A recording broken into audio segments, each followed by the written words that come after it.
Welcome to Salkantay. It's day 1 and we are on our way to Machu Picchu. 5-day trek. The easiest day, they said.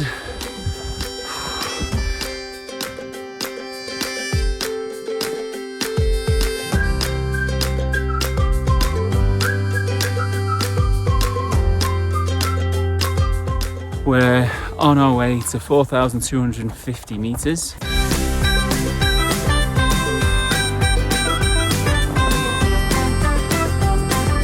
Salkantay trek is definitely for all abilities. We're 20 minutes in and we're on our 3rd break. Small hill to start with, and then it's flat all the way to camp. And then we're going to go to the lake. And if you do some of the Inca trails that are still intact, you'll notice that they've got shallow steps and they've got long steps because they're meant for running. 1, 2, 3, check! They were built to speed up the chaskis or the messengers who would run a relay. They'd take with them a keepus, a little bit of rope with intricate stitching, holding a confidential message. That language has now been lost. You got into camp about 1 o'clock, 1 p.m. We were expecting a tent. I had some lunch, soup and trout, rice, salad, avocados. Usually the food in Peru is served lukewarm, or if it's rice or fries, quite often it's cold. This was piping hot, served with coca tea for the altitude and some yellow stuff. It's about an hour's slow hike up to Salkantay Lake, meaning the goddess, and Salkantay, meaning the god. Amazing view of the glacier. And of course, Amy's run off. We're at 4,250 meters, the highest point for day 1. Have you ever seen anything like that? No. It's beautiful. I'm very busy.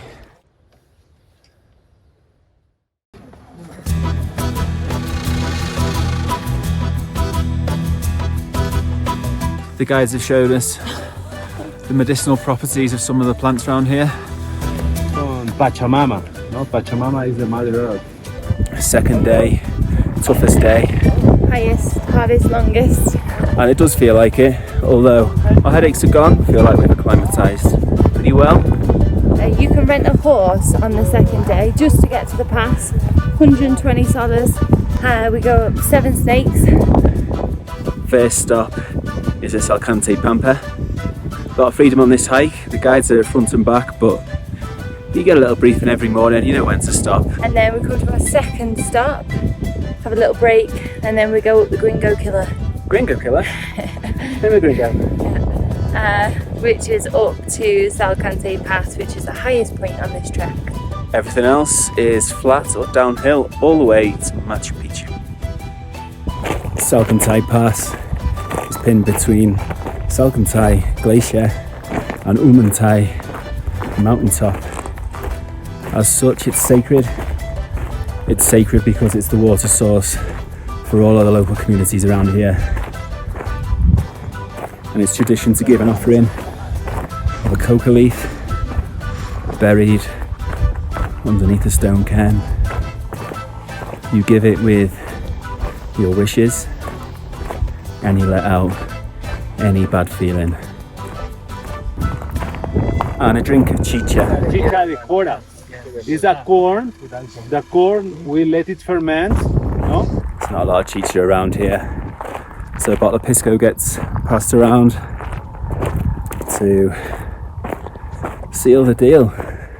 We made it to the summit of Salkantay Pass and just look how busy it is.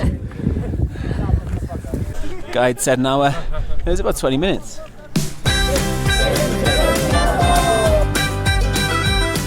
In 2020, a huge avalanche came through here, killing 4 locals.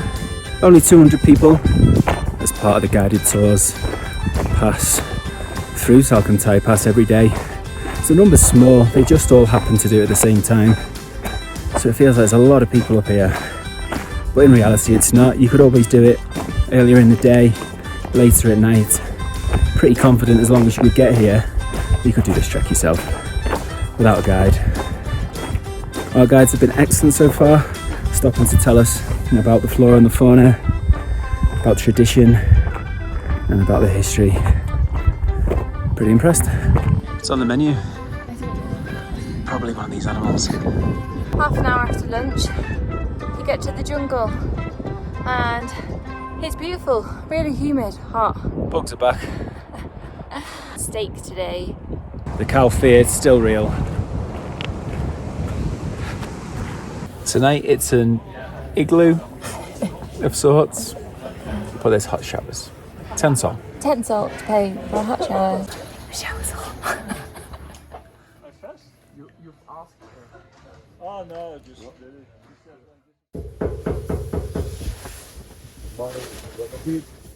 Morning.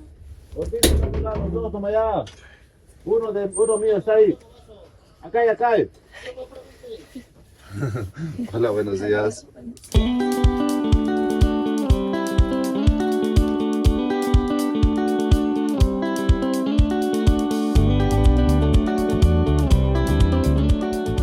We're just up and down through the jungle all day. It's only a half day. This afternoon we've got the option of hot springs, coffee plantation, or just chilling out.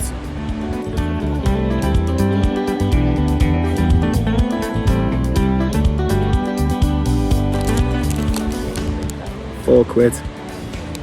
I think us tourists think there's a single Inca trail. Actually, the network is 30,000 miles worth. All roads lead to Cusco.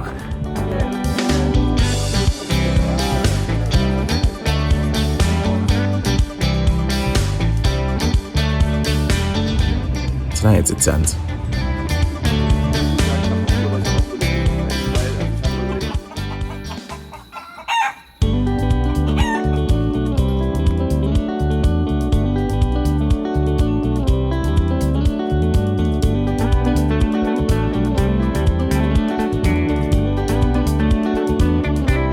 The hike this morning has been beautiful. We got to sleep until 5:30 this morning. Lie in. Yeah, and then we had cake for breakfast. Perfect start, you may say. We're halfway for this morning to Hydroelectrica, and then we go from there to Aguas Calientes. First view of Machu Picchu though. And it's stunning. No wonder they built it there. It's magical. Scenic trek ends at Hydroelectrica, which is a bit of a hub. Bus stops there, train finishes there. It's a 6-mile walk along the train tracks to Aguas Calientes. It's fairly nondescript really. I get the bus if I got to do it again.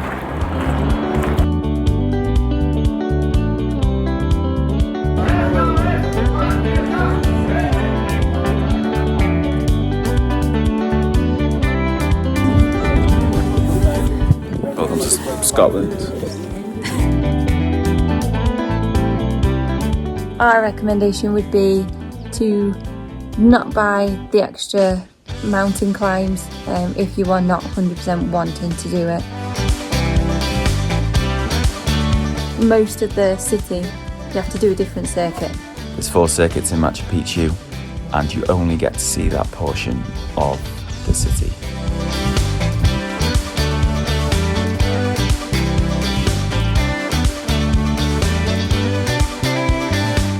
We just finished our Machu Picchu tour with Carlos. It was excellent. He was brilliant.